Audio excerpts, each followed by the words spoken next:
लोकतंत्र और राज्यपाल शासन में जिला प्रशासन के अधिकारी और राजस्व विभाग के अधिकारी किस तरह अपनी ताकत का इस्तेमाल कर उच्च अधिकारियों के आदेशों को दरकिनार कर उनकी धज्जियां उड़ाते हैं। ऐसे ही एक मामले से अलर्ट इंडिया न्यूज अपने दर्शकों को रूबरू करवाएगा। लोगों को राज्यपाल शासन से बड़ी उम्मीदें होती हैं।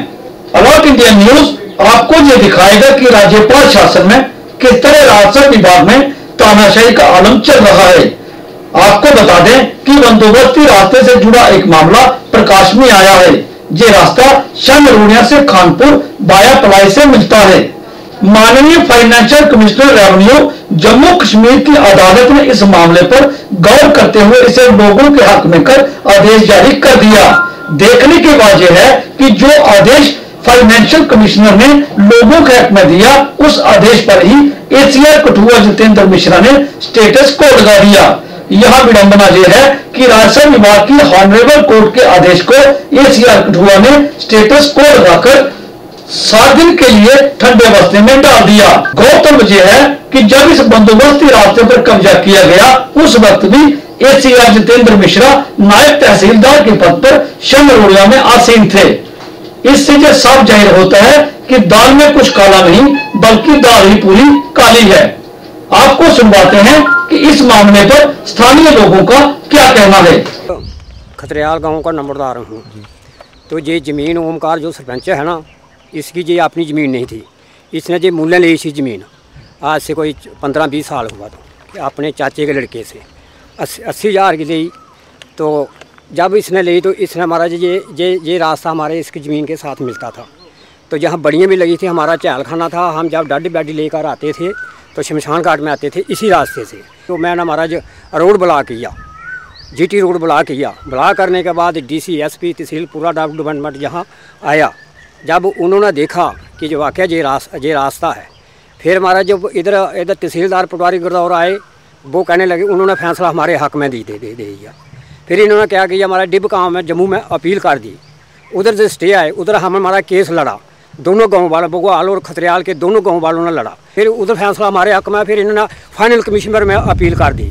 अब उधर से हमारा फैसला हक हुआ तो हमने एप्लीकेशन लगाई, डीसी साहब के चरणों में गए कि महाराज ऐसी बात है, हमारा शमशान घाट का रास्ता निकाल दीजिए।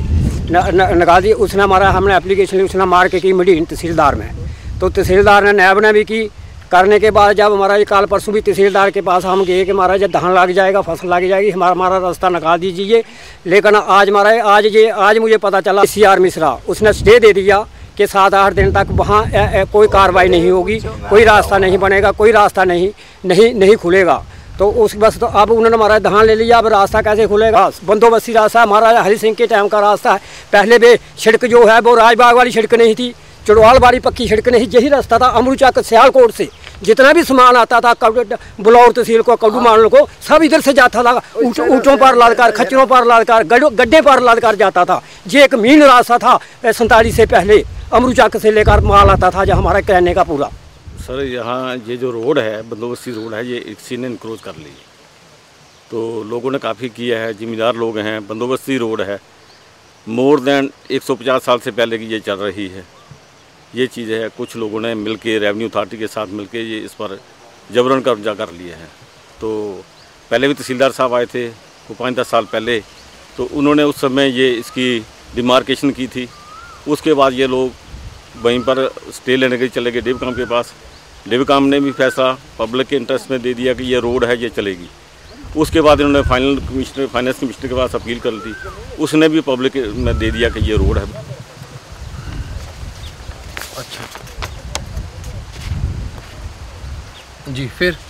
फिर सर उसके बाद डीसी साहब के पास गए, नंबरदार गांव के लोग सभी लोग इकट्ठे होकर गए। उन्होंने एप्लीकेशन दी डीसी साहब को कि ये हमारा रास्ता जो है, जो फाइनेंशियल कमिश्नर का डिसीजन है, उसको इम्प्लीमेंट करा दीजिए। उन्होंने तहसीलदार मढ़ीन को मार की, उन्होंने नीचे की नायब को पटवारी गरदौर के। ये वो आदमी जो हैं जिन्होंने ये इनक्रोच की है, वो इन्फ्लुएंशियल आदमी है, उनका नेटवर्क बड़ा है और वो किसी को चलने नहीं देते हैं। अब रेवेन्यू वाले अथॉरिटी भी उनको पूछ के चलती है। वो जो है वो ऑलरेडी वो जो जिसने ये ग्रैब की है वो है ही, वो CAPD का भी वो डिफ़ाल्टर है। 371 जाली राशन कार्ड उसने बनाए हैं, वो भी उसका केस चल रहा है। ये लोगों को मानता नहीं है, ना पुलिस सब उसके इशारे पर चलती है। साथ में वो मिले हैं। ये शमशान घाट, दूसरा ये जो खड्ड है, सब इनक्रोच की है उन्होंने, कोई पूछने वाला नहीं। ये सर्व उसका आर्डर है जो डीसी ने मार्क की है। ये एप्लीकेशन है, देखिए 2-3 महीने से पड़ी है, आधे घंटे का काम नहीं है। 4 कनाल ज़मीन की डिमार्केशन करनी, इनके पास टाइम नहीं है। सारा दिन बैठे रहते हैं, लोगों को बेवकूफ़ बनाते हैं। 4 दिन पहले ये आए, यहाँ पर घुमा फिरा के लोगों को लेके चले गए। ये इनका हाल है सर। तो रास्ता निकलना चाहिए, बंदोबस्ती रास्ता है, लोगों को आने जाने में बड़ी दिक्कत हो रही है। तो कल पता चला कि वो ACR जो मिश्रा है उसने स्टे दे दिया इनको कि 7 दिन इसको रोको, 7 दिन इसको कार्रवाई नहीं होनी चाहिए। तो उसमें ये है कि 7 दिन में वो दान लगा लेंगे, 6 महीने फिर बात पीछे पड़ जाएगी। ये तो लोगों को गुमराह बेवकूफ़ बनाने वाली बात है सारी। जब FC का फैसला है तो ACR कौन है उसको करने वाला? नायब तहसीलदार जो है सभी इनके साथ मिले हुए हैं, पटवारी गिरदौर जो है ACR मिला हुआ है, उनका काफ़ी नेटवर्क है। इसलिए हम नेटवर्क मीडिया वालों के पास गए हैं, चलो कोई थोड़ी बहुत लोगों की हेल्प हो। हाँ, मिश्रा जो नायब तहसीलदार था जब यहाँ पर, तब की जगह इंक्रोचमेंट हुई है, वो तो उसको उसने ही इंक्वायरी की है इन लोगों को। इसलिए उस पर भी, मिश्रे पर भी कार्रवाई जल्दी से जल्दी होनी चाहिए। आपके माध्यम से हम गवर्नर साहब से अपील करते हैं कि इस पर सख्त से सख्त कार्रवाई की जाए। ये जो डिस्ट्रिक्ट एडमिनिस्ट्रेशन है, ये लोगों को कुछ नहीं दे रही है। यहाँ पर इंक्रोचमेंट्स हो रही हैं, खाली ये बना रहे हैं। देखिए खड्ड जो है, ये सारी इंक्रोचमेंट्स हैं। खड्ड पूरी की पूरी बंद है। ऊपर वो स्वामी ने रास्ता बंद किया है और नीचे से ये चल रहे हैं। ऐसा नहीं है, कोई उनकी सुनाई नहीं है। वो इन्फ्लुएंशियल आदमी हैं, झंडियों में घूमते हैं, फ्लैग हैं, अफसर आते हैं, सलूट मारते हैं। तो रास्ता कौन निकालेगा सर? इसलिए आपके पास अप्रोच की है कि की जाए। वो जो ऊपर उसने स्वामी ने भी इंक्रोचमेंट की है 30-40 कनाल की, वो भी निकाली जाए। खड्ड शमशान घाट उसने भी कवर कर लिया है। बिल्डिंग बनी है उसकी, कौन है उसको पूछने वाला? कोई नहीं पूछेगा स्वामी को भी। ये चीज़ है, उसकी इंक्वायरी की जाए, हम कीजिए, पूरी इंक्वायरी होनी चाहिए। जो भी उसकी डिटेल जितनी भी है, लैंड की उसकी आर्टिकल लगा के ली है, उसने भी वो की है। इंक्रोचमेंट गवर्नमेंट लैंड की है, बिल्डिंग बीच में बनी है, खड्ड उसने इंक्रोचमेंट की है। ये तो सन्यासी बाबों का हाल है, बाकी लोग क्या करेंगे? 47 से पहले का रास्ता है, 47 के पहले का रास्ता है। ये मेन रोड तक जाता था, मेन रोड तक जाता था। हमारा जहाँ 4 खड्डा है, इन्होंने ढक लिया।